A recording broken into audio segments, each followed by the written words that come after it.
Hi mga sis! So, kasama ko ngayon ang aking tita pero ate ang tawag ko kasi halos magka-same edad lang naman kami. Siya po yung sinundo namin sa terminal ng bus nung nakaraan. Galing po siya ng Poland pero galing siya ng HK and then lumipat siya ng Poland. Then lumipat siya ng Spain. Saan ka pa nilipat? Wala na. Wala na. So ngayon, since nung sinundo namin siya sa terminal ng bus, ngayon lang kami nagkita kasi busy ako sa trabaho. Ngayon day off ko, Monday and Tuesday. Kaya yan, nagbabanding kami. And then ikakain ko siya dito sa Pinoy Foods. Dito po kami kakain sa Inasal at iba pa. Ang may-ari po nito is Pinoy. Papasok na kami.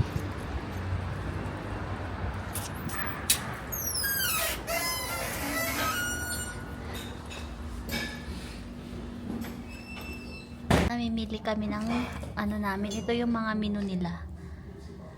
May chicken, inasa, may pork, inihaw na lempo, nilaga, ayan ang dami. Beef, silog.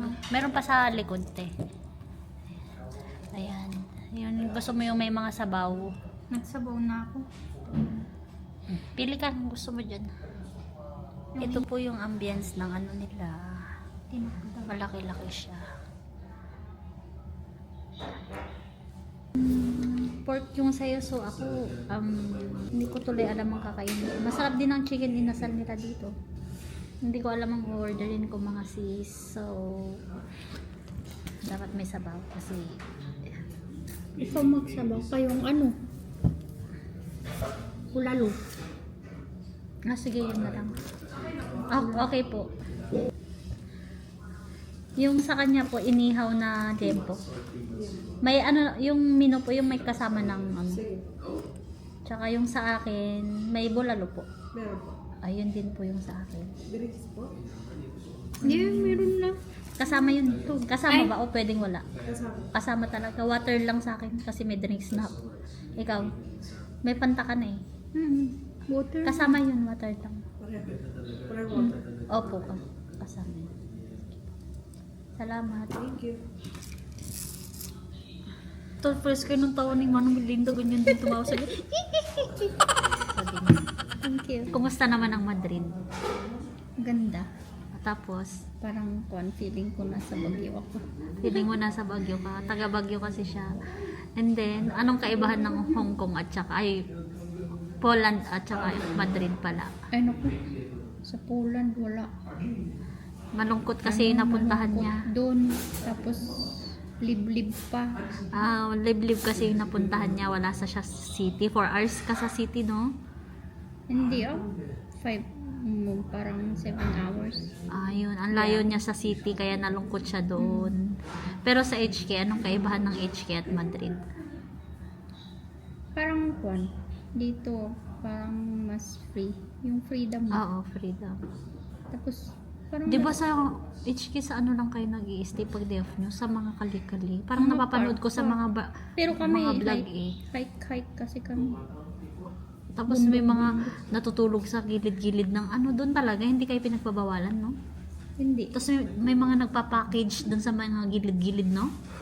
Talagang Bakit ganun? sinasarado yung kalye para sa mga domestic helper kasi Talaga? marami na kasi wala silang place na mapuntahan. Kasi Lalo hindi na naman pag- kayo pinapayagan mag-apartment, no? Meron mga boarding house doon. Pero Bawal. katago. Tago na lang. Dito kasi free kang mag boarding house. Kaya nga tapos paglabas mo parang parang Bagyo nga lang. Para ka nasa Pilipinas, kama. Iskinita, Kasi marami kang Pilipino na makikita dito. Yan dyan, parang nasa Station Road ka, Para kang ano nga dito kinaroroonan mo, nandito ka sa sa compound ng mga Pilipino. Paglabas mo, maraming nag-Ilocano. Karamihan dito mga Ilocano. Ayun po yung experience niya. Kasi pang 4 days ka pa lang. Wednesday ba yun? Wednesday. Thursday, Friday, Saturday. Hindi, 4 days. Pang 4 days pa lang niya dito. So, hindi pa niya kabisado yung mga lugar. Kaya yun, pinapamiliarize ko siya sa mga lugar-lugar. Kakain muna kami dito sa Pinoy Store. Pinoy Store. Pinoy restaurant, and then later ipapasyal ko siya dun sa working place namin ni Sak. Kasi isa yun sa tourist spot dito sa Madrid, yung apat na tore, yung blinag ko before.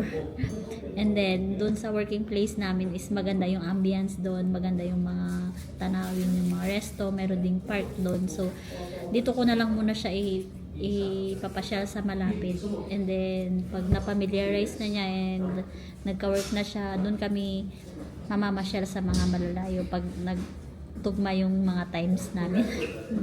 Kasi pag nagkatrabaho na yan, magkaiba kami ng day off, Sabado, Linggo. So normally ang makakasama niya yung mga kasama niya sa boarding house, o kaya sila Ate Lori, si Jennifer.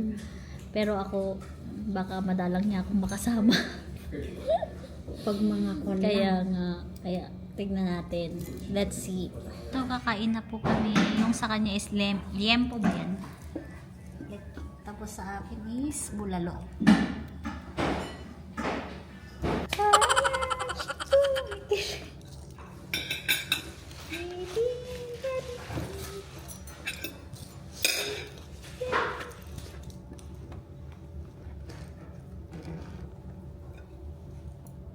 Sabaw. Ito.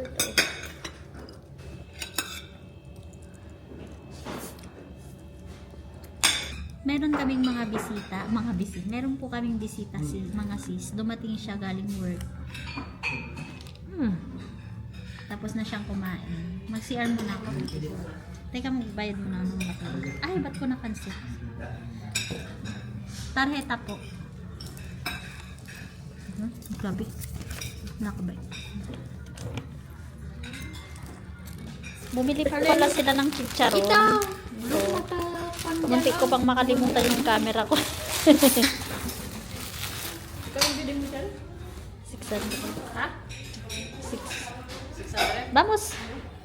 After namin dun sa isang Pinoy restaurant, naghanap kami ng another restaurant na Pinoy din. Kasi si Sak nag-crave ng halo-halo, wala silang halo-halo dun sa una naming pinuntahan. Kaya naghanap kami ng another Pinoy resto na may halo-halo. Pero sa totoo lang, ng mga oras na yan, ay busog na ako. Pinagbigyan ko lang talaga si Sak kasi nag-crave talaga siya. Andito pala kami sa Bilao restaurant na Pinoy din ang nagmamayari nito. After namin kumain, pumunta na kami dito sa Cuatro Torres para ipasyal ang tita ko. Dito nga din pala yung working place namin ni Sak.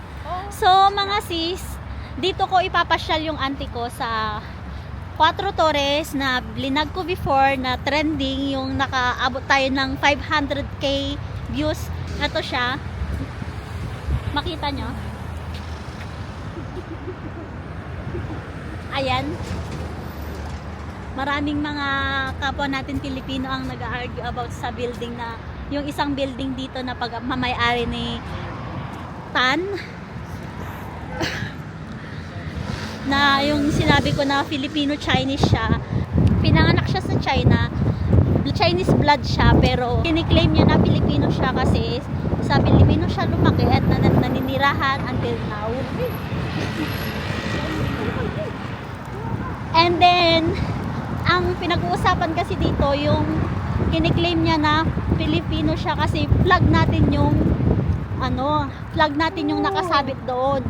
Flag natin yung, kahit Chinese blood siya, flag natin yung pinili niyang isabit doon, di ba? Hindi ba kayo proud doon? Bakit ba binabatikos niyo yun? Dapat maging proud kayo eh. Di ba?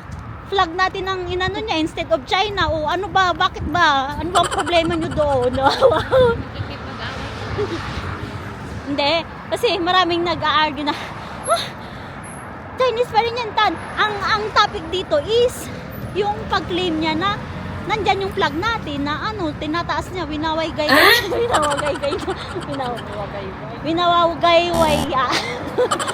yung flag natin, o di ba? Yan yung flag natin doon. Picturean mo kami, mahal. Dito? Sa cellphone mo.